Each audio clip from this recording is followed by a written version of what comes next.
भागलपुर जिले के नाथनगर स्थित मधुसूदनपुर थाना क्षेत्र के रहमत बाग मोहल्ले में अवैध हथियार निर्माण की बड़ी साजिश का पर्दाफाश हुआ है। गुप्त सूचना पर बिहार एसटीएफ और वेस्ट बंगाल एसटीएफ ने स्थानीय पुलिस के साथ संयुक्त छापेमारी कर एक नवनिर्मित मकान से भारी मात्रा में हथियार और उपकरण बरामद किए। मौके से 5 आरोपियों को गिरफ्तार किया गया। पुलिस के अनुसार बरामद सामान में देसी कट्टे, अर्धनिर्मित हथियारों के पुर्जे, बैरल, ट्रिगर मैकेनिज्म और निर्माण में उपयोग होने वाले औजार शामिल हैं। प्रारंभिक जांच में संकेत मिले हैं कि यहां सुनियोजित तरीके से मिनी गन फैक्ट्री संचालित की जा रही थी, जिसका संभावित कनेक्शन आगामी बंगाल चुनाव से भी जोड़ा जा रहा है। सिटी एसपी शैलेंद्र कुमार सिंह ने प्रेस वार्ता में कार्रवाई की पुष्टि की। फिलहाल गिरफ्तार आरोपियों से पूछताछ जारी है और नेटवर्क से जुड़े अन्य लोगों की तलाश में छापेमारी तेज कर दी गई है। इसमें आज ही मधुसूदनपुर थाना में एक ये स्पेशल ऑपरेशन के तहत बिहार एसटीएफ और बंगाल एसटीएफ और ये हम लोग की डीआईयू की टीम, इन सभी के द्वारा एक छापेमारी की गई है, जिसमें कि एक जो मिनीगन फैक्ट्री के ये गोदाम मिला है और इसमें अभी 5 लोग को अरेस्ट किया गया है। और आगे इसमें कि सभी जो भी कि वहाँ सामान मिला है तो ये उसको जब्त कर आगे इसमें केस दर्ज कर आगे की कार्रवाई की जा रही है। इसमें अभी बैकवर्ड फॉरवर्ड लिंकेजेस हम लोग ढूंढेंगे और इसमें और भी जो अभियुक्त शामिल होंगे उन लोग की भी अरेस्टिंग की जाएगी। भागलपुर में एक बार फिर बम धमकी से हड़कंप मच गया। सिविल कोर्ट को बम से उड़ाने की धमकी मिलने के बाद अब डीएम कार्यालय स्थित समाहरणालय परिसर को बम से उड़ाने की चेतावनी ईमेल के जरिए दी गई है। ईमेल में परिसर में बम होने का दावा किया गया, जिसके बाद जिला प्रशासन और पुलिस महकमा तुरंत अलर्ट मोड में आ गया। एहतियातन समाहरणालय की सुरक्षा बढ़ा दी गई और पूरे इलाके को हाई अलर्ट पर रखा गया। सूचना मिलते ही बम निरोधक दस्ता और डॉग स्क्वाड की टीम मौके पर पहुंची और परिसर की सघन तलाशी ली गई। सिटी एसपी शैलेंद्र सिंह ने बताया कि जांच जारी है और तलाशी पूरी होने के बाद ही धमकी की सच्चाई सामने आएगी। प्रशासन ने लोगों से शांति बनाए रखने और अफवाहों से दूर रहने की अपील की है। फिलहाल पूरे मामले की गहन जांच की जा रही है। ये इस तरह का मामला आ रहा है और इसमें हम लोग जो भी केस दर्ज किए गए हैं उसका समीक्षा कर रहे हैं। इसमें कई जो ये लेयर्स हैं उससे ये लोग वीपीएन का यूज करके ये लोग ईमेल भेजते हैं, तो उसमें कई लेयर्स रहते हैं, तो उसको हम लोग ट्रैक करा रहे हैं और ये जल्दी इसका उद्भेदन किया जाएगा।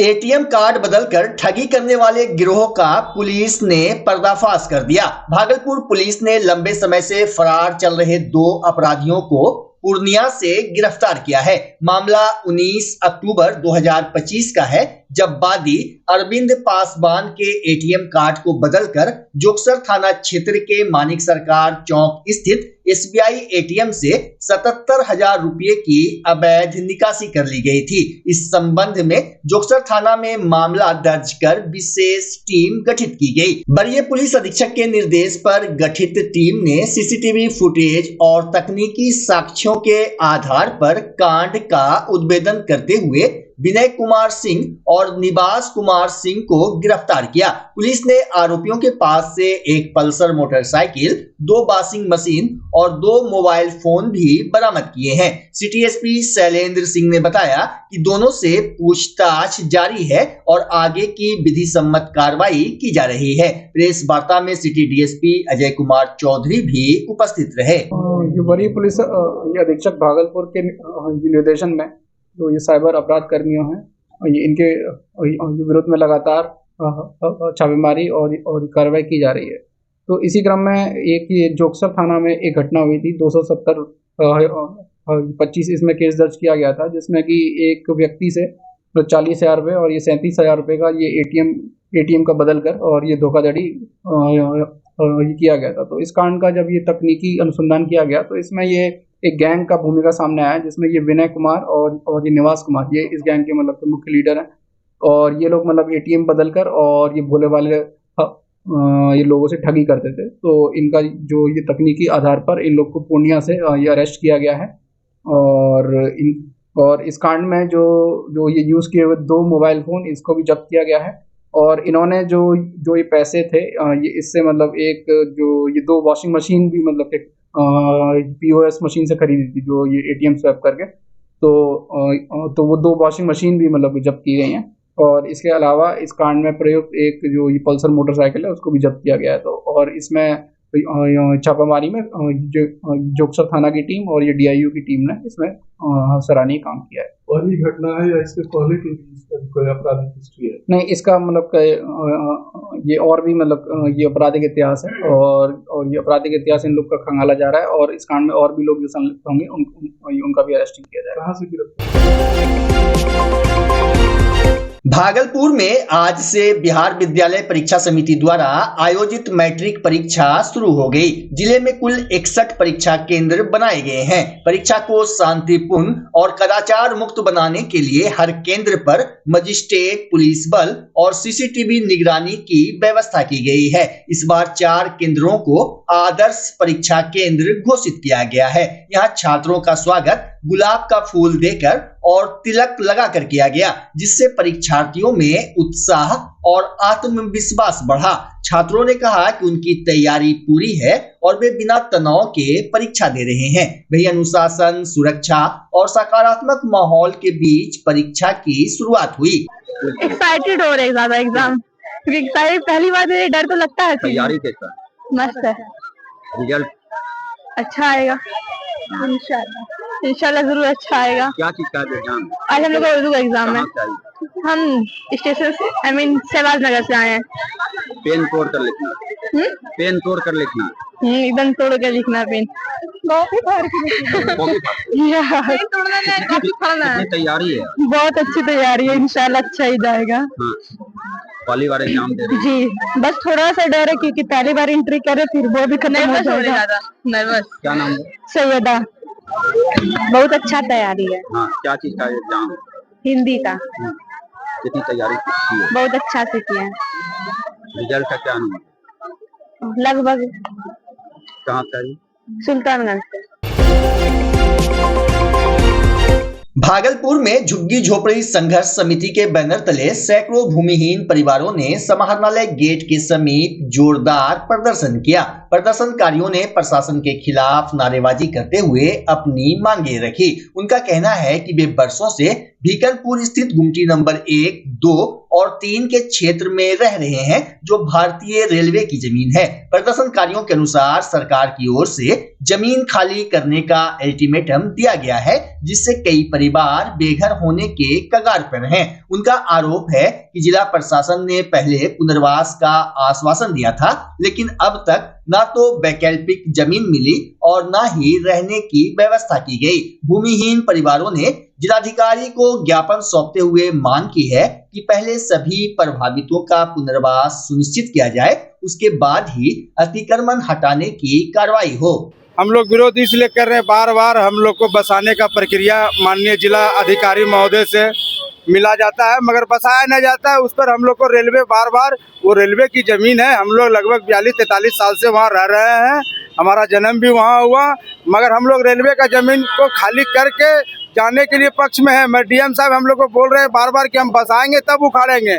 आज 3 दिन पहले अनाउंस करके गया है और भी झुग्गी झोपड़ी को उखाड़ चुका है, मगर रेलवे का जो काम चल रहा है उसको काम को बाधित ना करेंगे, मगर हम लोग को भी जब तक पूर्ण निवास न कर दे तो हम लोग को वहाँ से उखाड़ा ना जाए। अगर उसके बाद भी उखाड़ा जाता है तो हम लोग बच्चा मिलकर, बूढ़ा सब मिलकर वहाँ आत्मदाह करेंगे। मेरा नाम जीवन पासवान हुआ। ये भीकनपुर गुमटी नंबर 1, 2, 3 इस्लाम नगर। अभी मैट्रिक का एग्जाम है, हर घर में बच्चा एग्जाम देने जा रहा है। अभी हम लोग का होली है, फिर हम लोग का ईद है, अभी हम लोग कहाँ जाएंगे? रेंट मांगने जाते हैं तो बोलता है तुम लोग झुग्गी झोपड़ी में रहते हो, हम रेंट भी नहीं देंगे। यही नीतीश कुमार का सरकार है। अभी कहाँ है? अभी हम लोग उसी जगह पर हम लोग आए DM आवास के पास कि हम लोग DM साहब को विज्ञापन देंगे कि बार बार हम लोग को उखाड़ने का आदेश मिलते रहता है। डर के माहौल में जीना पड़ता है हम लोग को।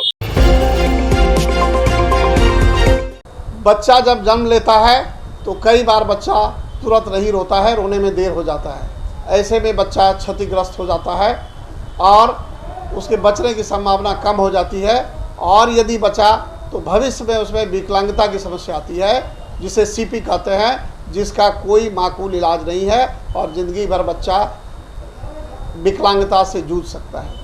ऐसे में पूरे संसार में कूलिंग थेरेपी का सहारा लिया जाता है।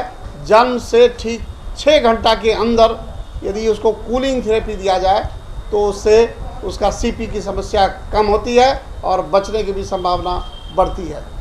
पहली बार बिहार झारखंड में आपके शहर के स्नेह नवजात शिशु बाल सेवा केंद्र में यह मशीन उपलब्ध है।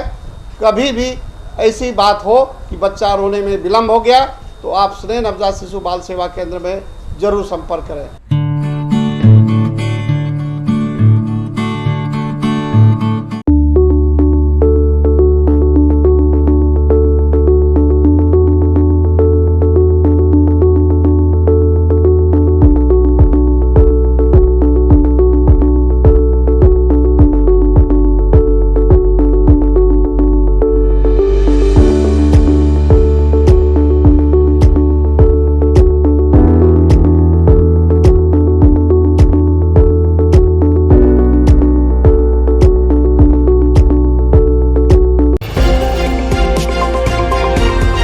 भागलपुर के सबौर प्रखंड अंतर्गत भिट्टी गांव में ऐतिहासिक जोड़ा महादेव प्रांगण में 2 दिवसीय महादंगल का आयोजन हुआ। सुबह से ही दंगल स्थल पर दर्शकों की भारी भीड़ उमड़ पड़ी। स्थानीय और अन्य राज्यों से पहुंचे पहलवानों ने रोमांचक मुकाबलों में अपने दांव पेच का शानदार प्रदर्शन किया। पहलवान अनुज ने रोहित को पटखनी दी, जबकि सुल्तान ने अपने अनुभव से कई मुकाबले जीतकर दर्शकों की खूब तालियां बटोरी। कई मुकाबले बराबरी पर छूटे। आयोजन समिति की ओर से सुरक्षा के पुख्ता इंतजाम किए गए थे, जिससे कार्यक्रम शांतिपूर्ण ढंग से संपन्न हुआ।